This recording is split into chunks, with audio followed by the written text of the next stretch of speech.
Chapitre 47. La compréhension et la foi. Au-dessus de tout, l'homme doit veiller sur l'ensemble des êtres que Dieu a placés sous ses pieds. Quand je contemple les cieux, ouvrage de tes mains, dit David, la lune et les étoiles que tu as créées. Qu'est-ce que l'homme pour que tu te souviennes de lui, et le Fils de l'homme pour que tu prennes garde à lui? Tu l'as fait de peu inférieur à Dieu, et tu l'as couronné de gloire et de magnificence. Tu lui as donné la domination sur les œuvres de tes mains. Tu as mis sous ses pieds les brebis comme les bœufs et les animaux des champs, les oiseaux du ciel et les poissons de la mer, tout ce qui parcourt le sentier des mers. Éternel notre Seigneur, que ton nom est magnifique sur toute la terre. Tirée des psaumes, cette citation exprime la grandeur humaine. Toutefois, vous seuls les élus en mesurez les profondeurs. En effet, attribuant le sens de la vie au hasard, qui aurait fait évoluer la bête en homme, et croyant que le Seigneur Dieu qui crée toutes choses est une légende, les athées ne peuvent nullement avancer dans la connaissance. Comment alors pourraient-ils savoir que les hommes sont de peu inférieurs aux anges? Au rang des insensés ils sont, à leur rang ils resteront.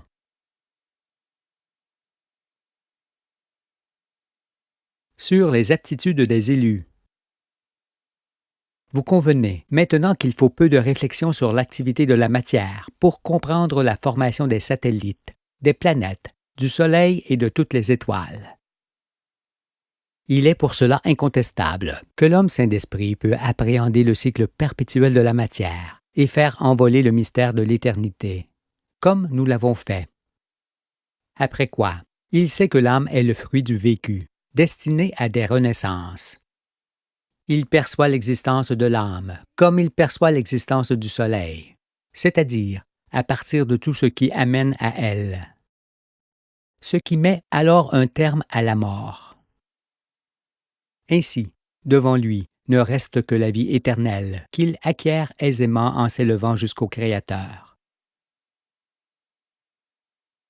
Veillez alors à ne point vous mésestimer, vous qui faites cette ascension, parce que vous êtes comme moi, ce que je vois vous le verrez, ce que je fais vous le ferez, et là où je suis, vous y viendrez. Interrogez celui qui escalade une montagne jusqu'à son sommet. Il vous dira que d'en haut et dans la pureté des cimes, il voit toute chose fort loin. Il en est de même pour celui qui s'élève jusqu'au sommet de la montagne de l'Éternel, depuis lequel il voit d'en haut ce qui ne peut être vu d'en bas. Et c'est là où vous me rejoindrez avant d'aller dans le royaume, car le rachat de votre âme dépend de cette élévation, que chacun de vous, les circoncis, peut effectuer avec facilité. Sur l'identité des enfants de Dieu. Vous devez aussi savoir que la foi n'est pas suffisante pour ouvrir les yeux et ressusciter, parce que seule la compréhension de la science de Dieu réalise ce prodige. Et c'est après avoir ressuscité que vous irez dans le royaume où vous ne pourrez plus mourir. Si donc vous mourrez conformément à ma mort et ressuscitez conformément à ma résurrection, la mort ne pourra plus vous atteindre. Cela aussi l'Écriture en témoigne. Mais si vous ne parvenez pas à vous convaincre que je suis le premier-né d'entre vous, comment pourrez-vous savoir qui vous êtes sur terre? Vous ignorerez alors pourquoi le royaume annoncé arrive aujourd'hui. Et c'est aussi en raison de cela que Jean dit, dans son épître. Et maintenant, petits enfants, c'est vous. Demeurez en lui, afin que, lorsqu'il paraîtra, nous ayons de l'assurance, et qu'à son avènement nous ne soyons pas confus et éloignés de lui. Puis il ajoute par ailleurs, « Bien-aimés, nous sommes maintenant enfants de Dieu, et ce que nous serons n'a pas encore été manifesté. Mais nous savons que, lorsque cela sera manifesté, nous serons semblables à lui, parce que nous le verrons tel qu'il est. » Indépendamment du fait qu'il l'annonce là aussi, la venue du Fils. Jean parlerait-il de la sorte s'il avait assisté à l'avènement de Jésus autrement que par l'Esprit? Cet avènement dont le but est d'amener les circoncis de cœur sous de nouveaux cieux, ne peut se produire que le jour où l'homme peut saisir sa propre nature. Ceux qui s'éclairent ce jour-là comprennent en effet qu'ils sont semblables au Fils, parce qu'ils voient qu'il est lui-même semblable à tous les hommes et le plus moyen d'entre eux. Faites donc de lui votre bannière et votre salut, parce qu'il est le maître de justice que le monde devait recevoir pour le jour où la terre serait visitée.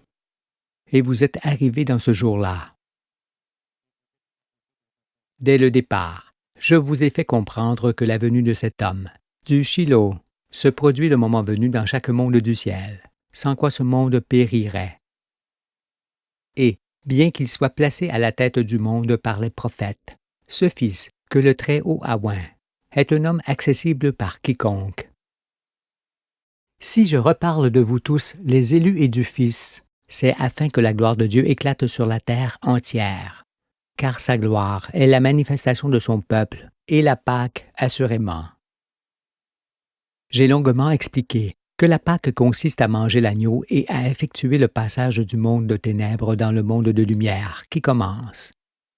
Voilà pourquoi vous devez manger le pain du ciel que le Fils représente en lui-même, comme si vous mangiez sa chair, et boire ses paroles, comme si vous buviez son sang, car tout est vrai dans sa bouche.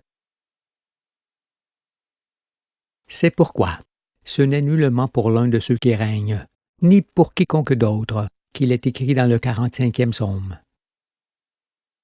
Ton trône, ô Dieu, est à toujours.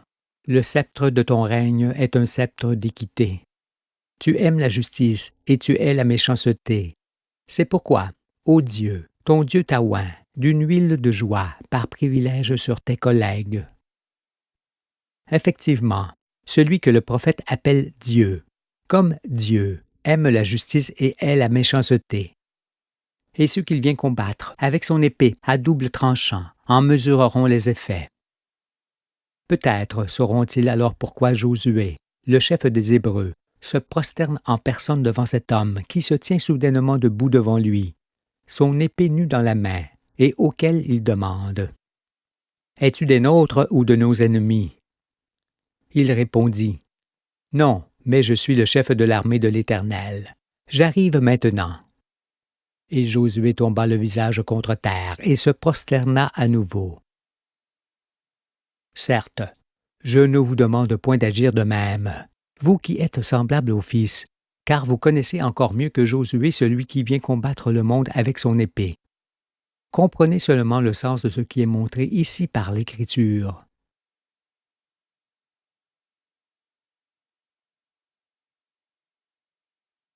Sur l'homme et la femme.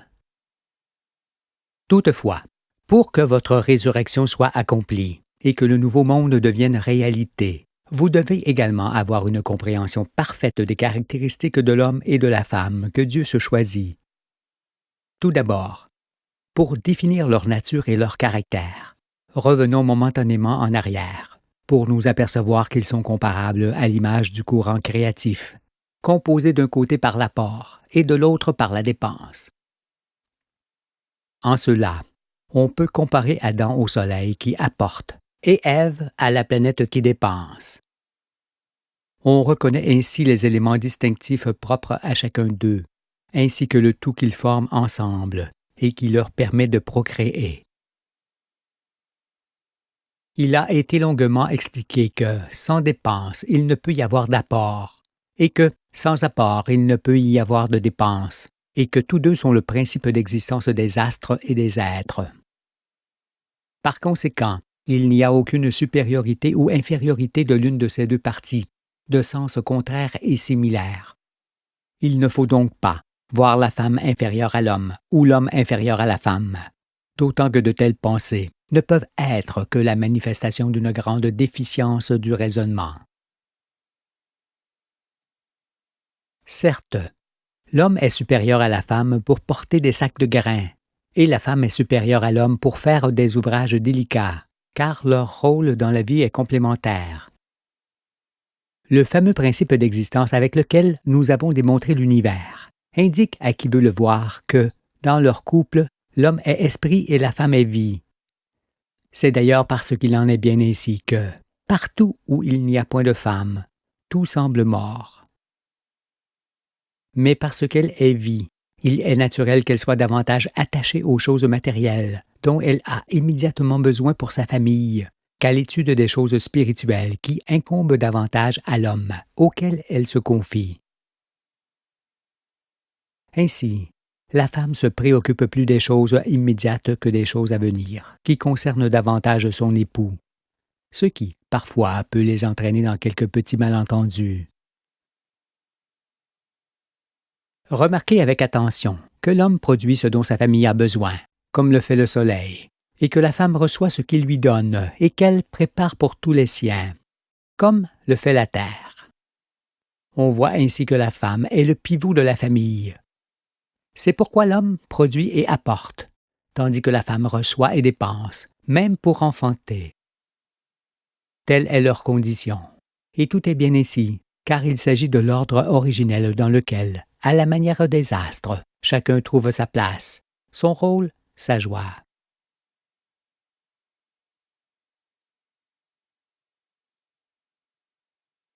Sur le polissage des mœurs.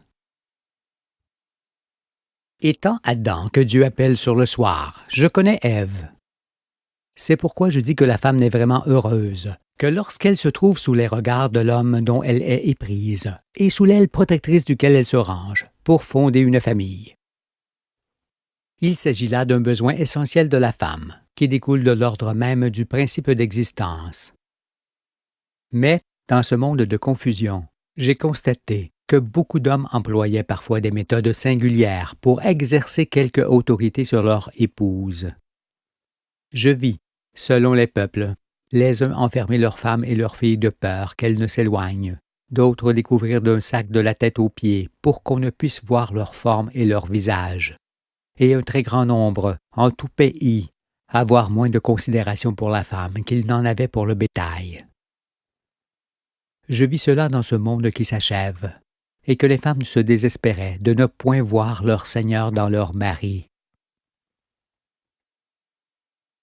Si les filles n'étaient pas conduites sur les sentiers de la corruption, mais dans les voies de Dieu, nul n'aurait besoin d'avoir recours à de telles pratiques, car la femme qui craint Dieu est toujours exemplaire dans sa conduite. Vous donc les fils de Sion, vous devez beaucoup changer, pour que vos épouses trouvent en vous celui auprès duquel il fait bon vivre. Car vous les entraîniez bien souvent dans ce qui leur occasionnait souffrance et amertume, en obéissant à vos pasteurs de néant et à tous ceux qui gouvernent, vous faisiez mourir leurs enfants sous leurs yeux, et vous les ameniez dans les brumes jusqu'à ce qu'elles se retrouvent seules, désespérées et sans devenir. Tout cela augmentait la douleur de leur grossesse, parce qu'elles éprouvaient beaucoup d'angoisse d'enfanter dans un monde de ténèbres, voué à disparaître. Et c'est bien ce que Dieu prédit à Ève au matin du monde, lorsqu'il lui dit qu'il augmenterait les douleurs de ses grossesses, pour s'être laissé séduire par les paroles enchanteresses du serpent, et pour avoir, après cela, entraîné son mari à faire ce qu'il ne faut pas. C'est pourquoi, vous les femmes insouciantes, si vous aviez écouté Dieu, et non ceux qui s'emparent de vos enfants dès leur naissance, aujourd'hui vous n'enfanteriez pas dans la douleur, mais dans la joie.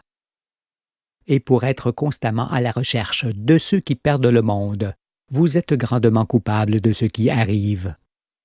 Cela, parce que vous n'avez Dieu que pour les riches et ceux qui sont élevés, alors qu'ils sont les pires hommes que la terre ait enfantés. C'est pourquoi, bien que je vous pardonne vos péchés, sachez que vous n'êtes point étrangères aux malheurs qui s'abattent sur le monde. Ne pouviez-vous lire les psaumes, Ésaïe, les proverbes et la loi, disant « Tu ne mentiras point. Tu ne convoiteras point ce qui appartient à autrui. Tu ne commettras point d'adultère. » Apparemment, ce n'est point ce que vous pratiquiez lorsque vous convoitiez les maris de vos semblables, malgré la souffrance que cela occasionnait sur vos sœurs, en faisant de leurs petits-enfants des victimes innocentes. On ne bâtit pas sa demeure sur le malheur d'autrui, femme, car quiconque fait cela est maudit de Dieu. Je ne vous accable pas. Je montre pourquoi beaucoup d'entre vous sont devenus insensibles aux maux d'autrui, vénales, effrontées, impudiques, orgueilleuses, hautaines, jalouses, médisantes, et desquelles il faut se méfier. Cupides et insatiables, ces femmes-là ne pensent désormais qu'à l'argent, au paraître, à la séduction et au plaisir de la chair. Et bien que je parle ainsi, je ne salis pas vos visages, je les lave au contraire, parce qu'ils en ont besoin au soir du monde. Si le Fils ne le fait pas, qui le fera? Et s'il ne le faisait, qu'adviendrait-il de vous? La récolte de ce monde n'aura pas lieu, femme. Il n'a aucun fruit à vous donner. Et Ésaïe vous le dit haut et fort. Femme insouciante, levez-vous, écoutez ma voix. Fille indolente, prêtez l'oreille à ma parole. Dans 1 an et quelques jours, vous tremblerez, indolente, car c'en est fait de la vendange. La récolte n'arrivera pas. Soyez dans l'effroi, insouciante, tremblez, indolente. Déshabillez-vous, mettez-vous à nu, et saignez vos reins. Ésaïe est en colère contre vous, et il n'a pas tort. Mais pourquoi dit-il que vous tremblerez dans 1 an et quelques jours, et que c'en est fait de la vendange? Parce que cette parole, qui fut écrite hier, pour être entendue aujourd'hui, indique que vous tremblerez dans les jours qui suivent l'avènement du Fils de l'homme. L'année qui suit ma venue dans le monde est une année de grâce de la part du Seigneur, une année de calme pour que l'homme lève les yeux de ses travaux et me regarde. C'est après qu'il tremble, et c'est pour la même raison qu'il est écrit que la terre tremble lorsque le Fils est crucifié. Et vous les femmes, vous n'y êtes pas étrangères. Je vous pardonne volontiers cependant, parce que vous n'aviez pas conscience de ce que vous faisiez dans ces temps de l'ignorance, où personne ne discernait rien. Aussi, ne craignez pas, les prophètes vous gourmandent pour vous faire lever et vous sauver. Saignez donc vos reins comme Ésaïe vous le demande, et ne persistez pas dans les voies des fils de la perdition.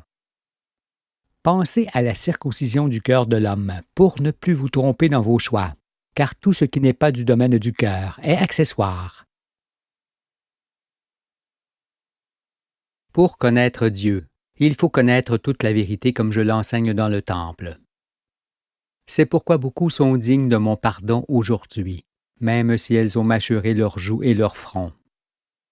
Marie est donc le nom de toutes les circoncises de cœur qui, aujourd'hui, naissent de Sion. Si donc vous portez la grâce du Père sur vos visages, en étant douce, discrète, dévouée, avenante, zélée, pleine d'allant, croyante, exemplaire dans le langage, la tenue et la conduite, ne craignez rien d'ici la fin. Vous êtes des filles du ciel que Dieu protège jalousement.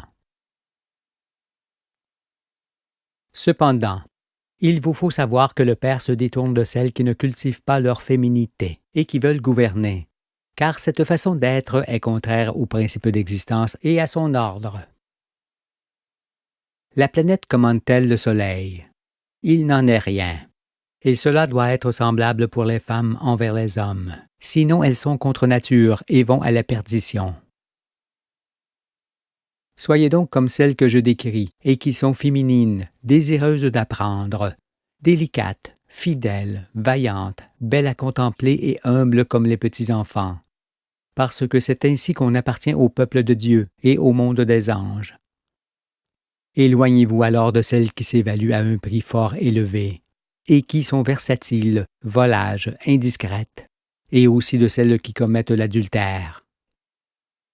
Tenez-vous pareillement à l'écart de celles qui affirment qu'on ne vit qu'une fois et qui perdent leur âme avec de telles pensées, car elles croient alors que tout est permis.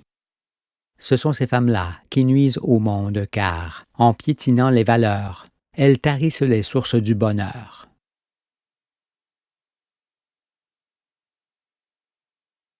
Sur la prière. Ce n'est qu'en sachant ce que l'on est que l'on sait ce que l'on fait. C'est pourquoi, vous tous qui naissez de Sion derrière moi, je vous montre qui vous êtes et vous place sur la voie avec des commandements simples, afin que vous ne détruisiez plus la terre et vos âmes. Toutefois, ce n'est pas moi, mais Dieu qui sonde vos cœurs et qui guidera vos pieds jusque dans son royaume. Vous devez alors prier le Père seul, et non son Fils, ni personne d'autre.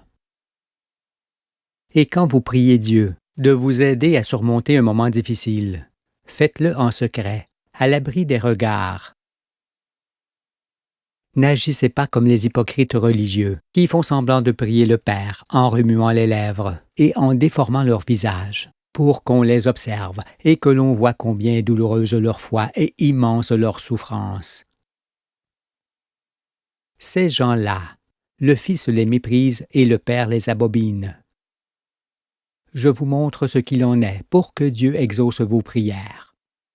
Sinon, il ne vous entendra pas. Il détournera de vous ses regards, comme il le fait envers ses hypocrites.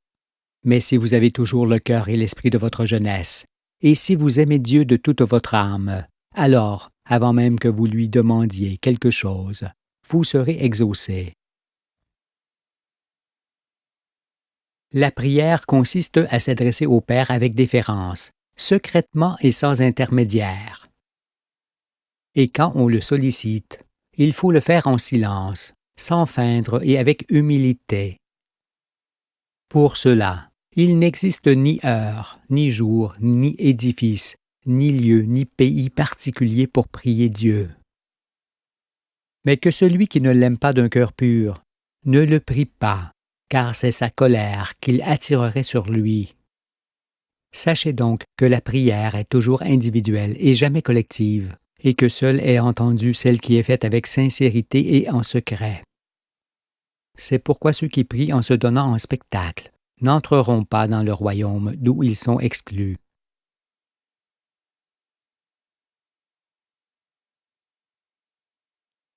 Sur les devoirs envers Dieu. Les personnes qui font semblant de prier Dieu sont aussi celles qui veulent toujours descendre dans les profondeurs de la vie, sans même en connaître la surface. Vous n'êtes pas sur terre pour vous abîmer l'esprit dans ce qui est du ressort du Créateur, ni pour connaître la vie qui est en vous, mais pour profiter de tout ce qui est bon. Or, dans ce monde agité et sans lumière, beaucoup s'enferment dans des murs au nom d'une religion ou d'une conviction pour méditer et servir Dieu, disent-ils. Mais vous, les élus, écoutez-moi. Si vous aviez un frère ou une sœur qui s'enferme de la sorte pour servir votre Père, en quoi le servirait-il? Et comment votre Père les regarderait-il? Non, ceux qui se retirent ainsi du monde, en vivant homme avec homme et femme avec femme, ou qui se retirent du monde pour vivre seuls, ne sont pas des serviteurs de Dieu. Ce sont au contraire des paresseux et des lâches qui préfèrent abandonner les leurs et s'abstenir de tout, plutôt que de fonder une famille pour l'Éternel. Celui qui veut servir Dieu commence par épouser l'une de ses filles. Celui-là ne se retire pas loin du monde et ne s'abstient pas d'agir. Car s'il commet une faute, il la corrige. S'il pêche, il se repent. Et s'il commet une mauvaise action par inadvertance, la loi est là pour le redresser. Son âme ne risque pas de se perdre, alors qu'elle se meurt, en n'ayant pas à choisir entre le bien et le mal. En effet, avec quel vécu les ermites peuvent-ils former les précieuses écritures de l'âme qui sont destinées à la vie éternelle? En contemplant leurs souliers? En chantant des cantiques? En se parfumant le crâne? Il les fallait assurément, mais seulement pour que le Fils montre qu'ils font partie du néant, et que dans le néant ils resteront. Car, que font-ils d'extraordinaire, et de quoi le Père peut-il leur savoir gré? Ils se sont retirés, mais pour s'exclure du royaume et de la vie éternelle. Si donc ils persistent et ne se repentent, les portes du royaume leur resteront fermées. Adam et Ève doivent s'épouser pour fonder une famille. Ne pas le faire, c'est rester seul, dépourvu de toute utilité, jusqu'au point de préférer la mort. Ce qui en conduit beaucoup à dire « Je ne sers à rien sur cette terre ». Ou bien « que la vie est difficile » ou encore « comment dois-je vivre » N'était-ce pas vos cris? Pour que cela cesse, Dieu m'envoie pour vous éclairer sur le masculin et le féminin, et pour vous donner une loi qui fait descendre la paix sur le monde entier. Acceptez donc ma venue, et ne mésestimez pas les conseils que je vous donne.